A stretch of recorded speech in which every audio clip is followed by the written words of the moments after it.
अस्सलाम वालेकुम दोस्तों, आज के इस वीडियो में हम आपको सेनेट की सूरत हाल से आगाह करेंगे। चेयरमैन सेनेट के खिलाफ तहरीक अदम एतमाद कामयाब हो सकेगी? चेयरमैन सेनेट को हटाने का तरीक़ाकार क्या है? ये नंबर गेम क्या है?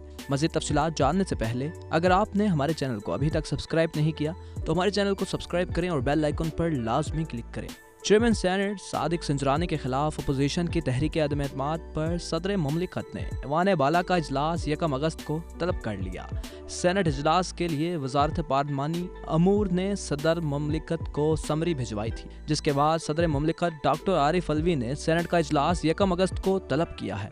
अपोजिशन अरकान चेयरमैन सेनेट और हुकूमत डिप्टी चेयरमैन सेनेट को हटाने की अलग अलग करारदादें पेश करेंगे। सेनेट इजलास में चेयरमैन और डिप्टी चेयरमैन सेनेट को हटाने की करारदाद पर खुफिया राय शुमारी के जरिए वोटिंग होगी। चेयरमैन सेनेट ने अपोजिशन की रिक्वेजिशन पर 23 जुलाई को ऐवान बाला का इजलास बुलाने का ऐलान किया था। सेनेट सेक्रेटरी जराये के मुताबिक रिक्वेजिशन इजलास का ऑर्डर ऑफ द डे पीर को तैयार किया जाएगा, लेकिन रिक्वेजिशन इजलास के एजेंडे में चेयरमैन सेनेट को हटाने की करारदाद पर वोटिंग शामिल नहीं होगी। रिक्वेजिशन इजलास में चेयरमैन सेनेट को हटाने की तहरीक पर सिर्फ बहस होगी।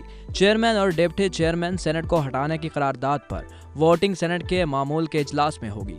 सेनेटर शेरी रहमान के मुताबिक हुकूमत ने अपोजिशन को तोड़ने और तहरीक अदम एतमाद की वापसी की बहुत कोशिश की, लेकिन तमाम तर दबाव के बावजूद अपोजिशन मुत्तहिद रही और 1 अगस्त के इजलास में चेयरमैन और डिप्टी चेयरमैन का मामला रखा गया है। चेयरमैन सेनेट के खिलाफ करारदाद पहले आई तो इसलिए इस पर पहले फैसला होना चाहिए। आइन में चेयरमैन या डिप्टी चेयरमैन सेनेट को हटाने के लिए तहरीक का कोई तसव्वुर नहीं। अपोजिशन जमातों की जानिब से चेयरमैन सेनेट को हटाने के लिए रिक्वेजिशन जमा कराई गई थी, जिसे एतराज लगाकर वापस कर दिया गया था। चेयरमैन सेनेट सादिक संजरानी की जानिब से अपोजिशन जमातों को इन्हें हटाने के लिए जमा कराई गई करारदाद वापस लेने का मुतालबा भी किया गया था। अब सवाल ये है कि क्या हुकूमत ने नंबर गेम पूरी होने पर सेनेट इजलास बुलाया?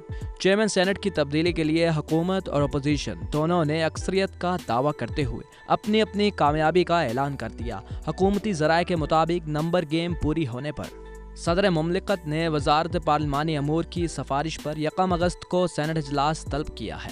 अगर हुकूमत के पास नंबर्स पूरे ना होते तो इजलास क्यों बुलाया जाता? हालांकि हुकूमत के पास 120 दिन इजलास ना बुलाने की आईनी गुंजाइश भी मौजूद थी। हुकूमत ने भी 53 सेनेटर्स की हमायत के लिए एड़ी चोटी का जोर लगा रखा है। जहांगीर तरीन और मुआवन खसूसी बराए इत्तलात फिरदौस आशिकवान ने मौजूदा चेयरमैन सादिक संजरानी के खिलाफ करारदाद अदम एतमाद नाकाम बनाने का दावा किया है। इस हवाले से वज़ीर आज़म जहांगीर तरीन के साथ राब्ते में है। कवी इम्कान है कि तमाम 103 अरकान की 1 अगस्त को हाज़री यकीनी नहीं होगी। इजलास में हुकूमत और अपोजिशन के दरमियान शदीद हंगामा आराई मुतवक्के है। सेनेट चेयरमैन को हटाने का तरीक़ाकार क्या है? सेनेट के अरकान की कुल तादाद 104 है और चेयरमैन की तब्दीली के लिए 53 अरकान के वोट दरकार होंगे।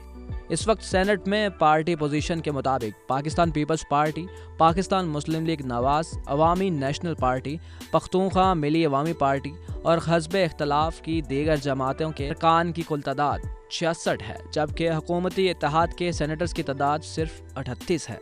मौजूदा सेनेट में पार्टी पोजीशन के मुताबिक इस वक्त 104 के ऐवान में 103 अरकान हैं। हल्फ ना उठाने वाले इस हाकदार के बगैर मुस्लिम लीग नून के पास 30 सेनेटर्स हैं। इनमें से 17 मुस्लिम लीग नून के टिकट पर जीते थे, बाकी 13 आज़ाद हैसियत से जीते हुए हैं। पाकिस्तान पीपल्स पार्टी के पास 21, नेशनल पार्टी के 5, जमीयत उलमा इस्लाम फे और पख्तूनख्वा मिली अवामी पार्टी के 4, जमात इस्लामी के 7, 2, ANP का 1 सेनेटर्स है।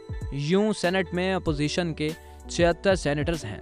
हुक्मरान इत्तेहाद में पाकिस्तान तहरीक इंसाफ के 14 सेनेटर, सादिक संजरानी समेत बलोचिस्तान अवामी पार्टी के 8, MQM के 5, फाटा के 7, मुस्लिम लीग फंक्शनल और BNP मैंगल का 1 सेनेटर है। अगर अदम एतमाद की तहरीक रद्द होनी है तो इसके लिए मुस्लिम लीग नवाज या पीपल्स पार्टी के अरकान का इस तहरीक की हिमायत ना करना लाजिम है। अगर दोनों पार्टियां नहीं टूटी तो सेनेट चेयरमैन के खिलाफ अदम एतमाद की तहरीक रद्द होने का सवाल पैदा नहीं होता। दोस्तों, आप अपनी राय का इजहार कमेंट में लाजमी करें। आपको हमारी ये वीडियो पसंद आई तो इस वीडियो को लाइक करें, हमारे चैनल को सब्सक्राइब करें और बेल आइकन पर लाजमी क्लिक करें ताकि हर नई आने वाली वीडियो आप तक बर वक्त पहुँच सके। शुक्रिया।